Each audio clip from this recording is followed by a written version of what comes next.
Assalamu alaikum. Welcome to lecture number 23 of Software Design and Architecture. I am your course instructor Fahad Anwar. So students, before I start my today's lecture discussion, I would like to give you a little bit recap about our last lecture. So students, if you remember what we discussed in our last lecture, we see data centered based software architectural pattern where we see there are basically two different data centered oriented architectural styles: shared repository architecture and black box or blackboard architectural pattern. And in our last lecture we briefly discussed shared repository architectural pattern, where we see how repository architectural is actually works, and then we see a hospital based real world example as well to get the better idea about repository architectural style. And then we see a black box or a pretty box and line diagram to understand the notion of repository architecture as well. And then we discussed an interactive development environment, which is an basically example of repository architecture. And we discussed this repository architectural example IDE in very example, which is actually tells us data generated by one component is actually utilized by another component in this type of repository architecture. And then we see some case tools as well about this sh- uh, shared repository architecture, where we see how there are many case tools which are actually surrounding by the data stores as well. And then we see different applicable domain areas where this repository architecture can be utilized. And on the last of our previous lecture we also discussed some benefits and limitations of this repository architectural style. And now let's formally start our today's lecture discussion. Our today's lecture objective is to discuss a second type of data centered software architecture, which is a blackboard or black box architectural style. So here is a brief objective of our today's lecture discussion: to discuss or comprehensively about blackboard or black box architectural pattern, which is a second type of data centered software architecture. Shared repository architectural pattern already have been discussed in our previous lecture. So students, here are different categories of architectural styles which you can see that black box or blackboard already have been discussed in previous lecture, and in this lecture we will be shared repository already have been discussed in previous lecture, and now in this lecture we will be focusing on black box or a blackboard architectural style. So what is a blackboard architecture? So basically blackboard architecture is actually developed for speech recognition type applications in early 70s. Other applications for this architecture can be a image pattern recognition, weather broadcast type systems can be utilized this blackboard architecture. So you students, you can say that like speech recognition, image pattern recognitions, and weather broadcast based systems mostly use this blackboard type architecture. And this is a basically a data directed and a partially data driven architecture as well. So this model or this blackboard architecture is introduced by Ney in 1980 near 86, and it includes a good decision of how this style relates to a system quality attribute as well.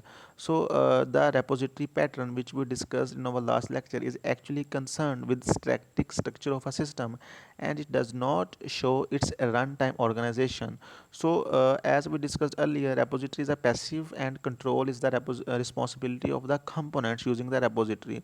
So an alternative approach is actually introduced, which has been derived from artificial intelligence systems, which is named as blackboard model or black box, etc. Basically this blackboard model triggers the components when particular data become available. So it's a main theme behind the blackboard architectural pattern. This blackboard model or black box architectural pattern is most appropriate when the form of when the form of the repository that when mostly the form of the repository data is less well structured.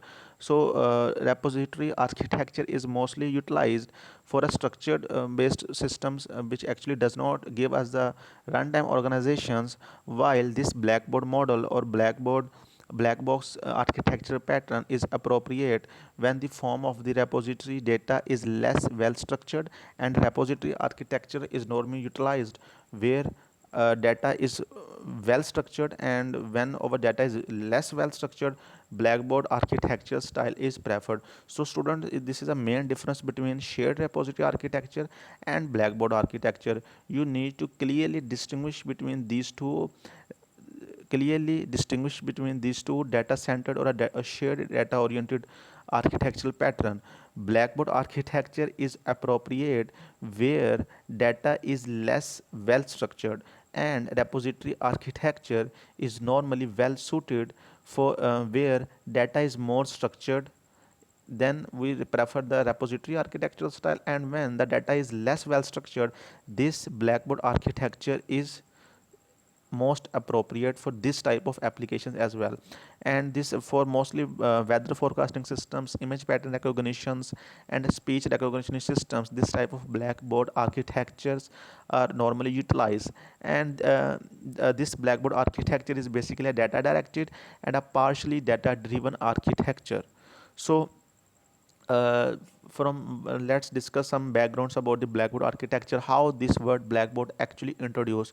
So the word blackboard actually comes from classroom teaching and learning, like teachers and students can share data in solving classrooms like problems via blackboard. So here you need to focus about here in this students, teachers and classroom example. Students and teachers play the role of agents to contribute to the specific problem solving. So from here actually the terms about a blackboard is actually introduced. So they can all work in parallel and independently, trying to find the best solution against a specific problem solving approach. So the term about the blackboard is actually introduced from the class learning environment, where we have a class, teacher and learning, where teachers and students actually share data in solving some classroom problems via blackboard. So here students and teachers actually plays a role of agent, which actually contributes to find the best solution against some specific problem, etc. So here is a brief background or a discussion about how a blackboard term is actually introduced in this data flow architecture. So students, when we will use blackboard architecture where data is less well structured, and when we will utilize the repository architecture when the data is more well structured, repository architecture style will be preferred. And when data is less well structured, blackboard architecture is normally utilized. And it is most and this blackboard architecture is partially data driven architecture or a data directed, etc.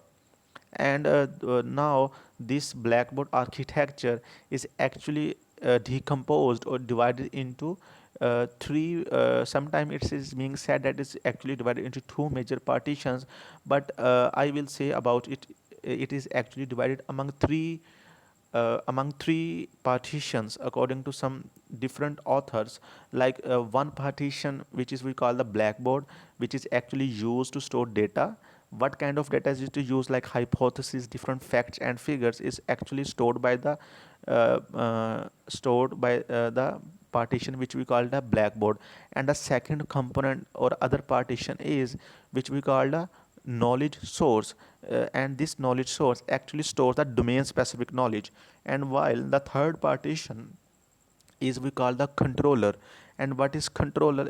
Basically this controller is used to initialize the blackboard and knowledge sources, that takes a bootstrap role and and provides as the overall supervision control of this architecture. So this is a decomposition of blackboard architecture where we have three major partitions Blackboard, which actually contains data, and what about data, which includes hypotheses and facts. And the second partition is we call knowledge source, which actually contains or stores the domain specific knowledge. And the third partition we call the controller, which actually initializes the Blackboard and knowledge source, and it takes a bootstrap role and provides the overall supervision control. So here is a brief comprehensive decomposition of Blackboard architecture into three different partitions. Number one, Blackboard; number two, knowledge source; and number three is our main controller. So what are the different connections is exist between Blackboard architecture? Like the connection between the Blackboard subsystem and knowledge sources are basically implicit invocations from Blackboard to specific knowledge sources, which are then registered with the Blackboard in advance. So these are the connections. Actually, you can say that these are the this actually provides the connection between Blackboard subsystems and knowledge sources. And knowledge sources are basically provides us the domain specific knowledge. So it provides us the implicit invocations from Blackboard to specific knowledge sources as well, which are ultimately registered with the Blackboard in advance. So students, there are some common terms which are constantly being used again and again, like explicit invocations, implicit invocations. These are different terms which are already you are have been studied in our in your previous programming subjects or some object oriented programming languages. You are all of you are well aware about explicit or implicit invocations method. I don't need to put more focus on this explicit or implicit invocations, as you already have been studied in your previous subjects as well. So from this slide you can say that there is a basic connection between a Blackboard subsystem and a knowledge source. And now that like from data changes in the Blackboard trigger one or more match knowledge sources to continue processing. Like you can say that data change may be caused by new deduced like information or hypothesis result by some knowledge source, because as we discussed earlier, the number one partition which we call a Blackboard is actually is used to store data which is actually contains hypotheses and facts. And this knowledge, and the second partition which is a knowledge source, is actually stores the domain specific knowledge. And this and the there is a connection between this Blackboard subsystem and knowledge sources as well. So this connection can be implemented in publish subscribe mode, in publish mode or a subscribe mode. These are two different modes of connections. So students, this is a pretty straightforward block diagram example of Blackboard architecture, where you can see that basically these solid lines, this solid arrow lines actually indicates the data links, and on the other hand, these dashed line represent the flow of logic control, like which is and this flow is actually controlled by any data changes in the data store.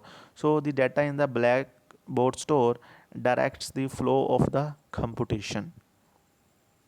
So here is a rule-based Blackboard software architecture.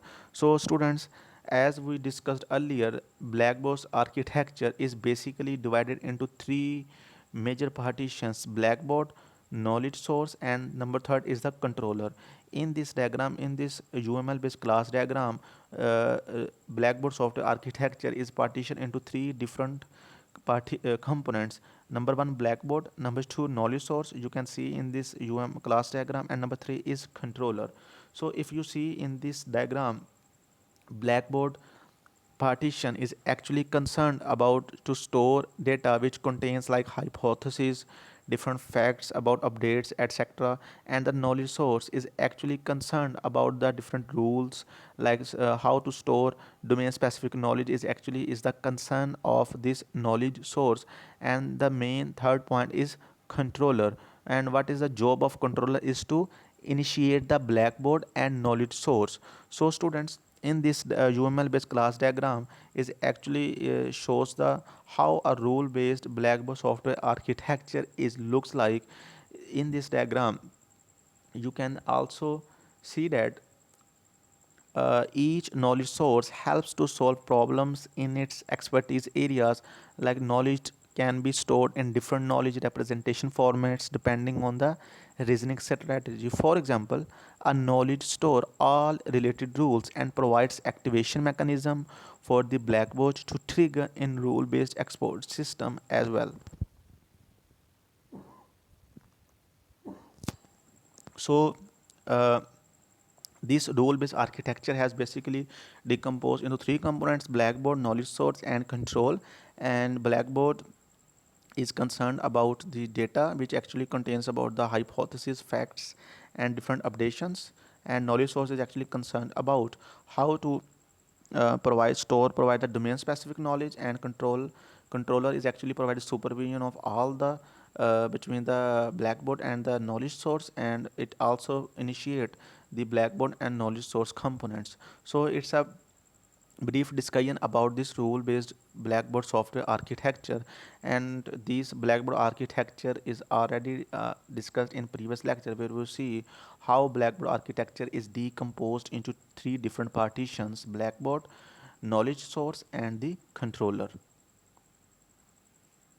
And now students, here is an example of travel consulting systems.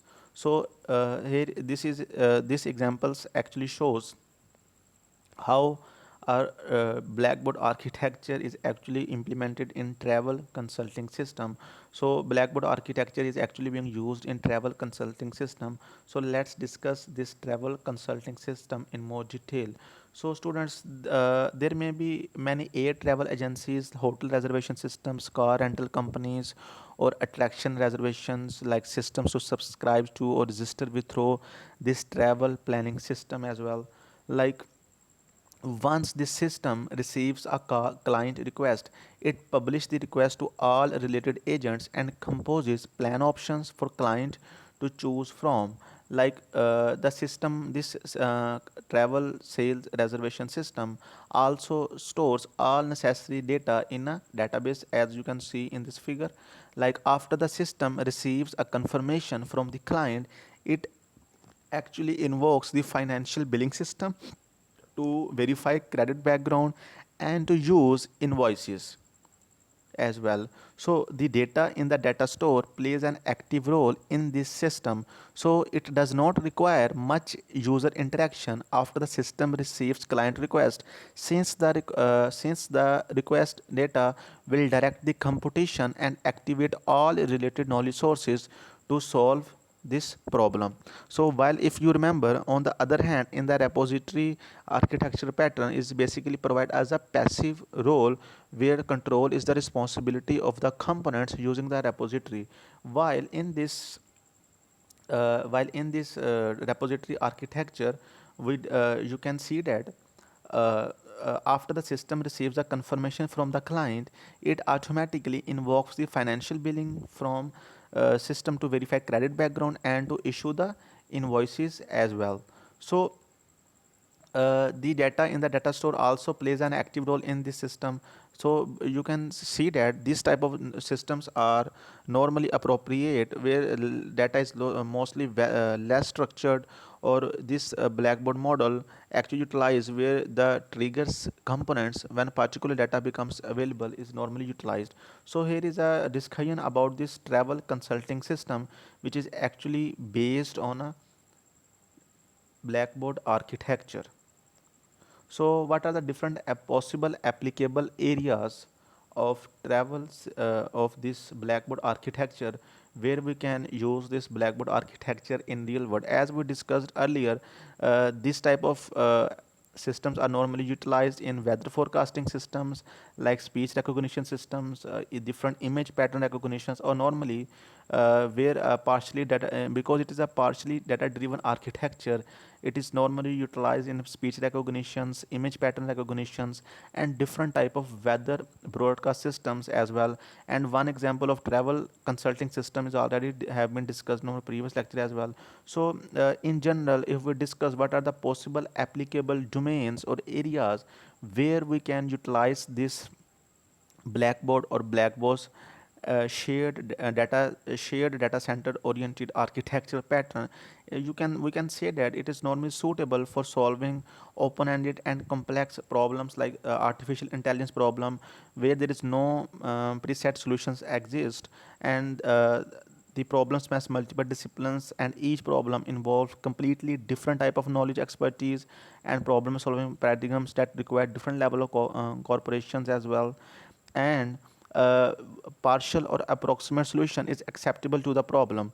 We normally most important aspect is this type of blackboard architecture does not provide 100% accurate results. This type of architecture are normally utilized in those areas where partial or approximate results are acceptable, like in the weather forecasting system, where we can't 100% provide results with accuracy, because there are some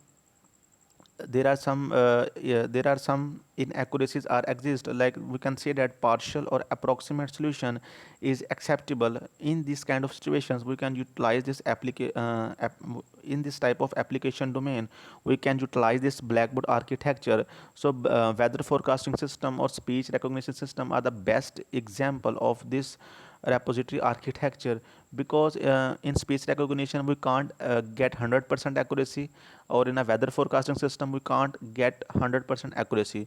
So there is always some error exist as well. So another aspect is that exhaustive searching is impossible and impractical, because it may take forever, because available knowledge and even different data and hypotheses may not be complete or precisely accurate. So in short, we can summarize our talk about this blackboard architecture is that we must use this type of architecture normally in those application areas where we don't concern about the 100% accuracy about the system. We normally utilize this type of application where partial or approximate solution is actually being discovered. So this is the possible application domain areas where we can utilize this blackboard architecture. So students, where we have some here we have some benefits of this blackboard architecture as well, like scalability. It is more easy to add or update knowledge source as well, knowledge source as well. It also provides the concurrency, like all knowledge source can work in parallel since they are independent of each other. So what are the knowledge sources? We already have been discussed in the blackboard architecture, where we see three different decompositions of this software architecture, where we see blackboard, knowledge source, and controller. And we also have been discussed this knowledge source, where we see the possible domain specific knowledge in the knowledge source. And this blackboard architecture also support experimentation for hypothesis as well. It also supports reusability for knowledge source agents or components as well. So these are the benefits of this blackboard architecture. So where we have some benefits, there are some also, so there are some limitations as well, like due to close dependency between blackboard and knowledge source, as we discussed in its architecture, blackboard and knowledge source are dependent, because the connection between blackboard subsystem and knowledge source are basically implicit invocations from the blackboard to specific knowledge sources. So due to this close dependency between blackboard and knowledge source partition, the structure change of the blackboard may have a significant impact on all of its agent. So since only because the reason is that partial or approximate solutions are expected, so it can be difficult to decide when to terminate the reasoning, because 100% accuracy is not provided this type of applications. So we can't decide the situations or a point where we decide to when to stop, when to terminate the reasoning about the system. So these are the basic limitations of blackboard architecture as well. So synchronization of multiple agents is also an important aspect of this blackboard architecture as well, because the reason is that there are multiple agents working and updating the shared data in this blackboard architecture simultaneously at the same time. So the preference or priority of execution of the multiple agents must be coordinated, so it's also hectic work. So you can say that synchronization of multiple agent is a big issue in this blackboard architecture. So debugging and testing of this type of system is also a challenging work as well. So student, these are the different limitations or disadvantage of this blackboard or black box data, shared software architectural pattern or style. So students, still here our lecture number 23 is ended.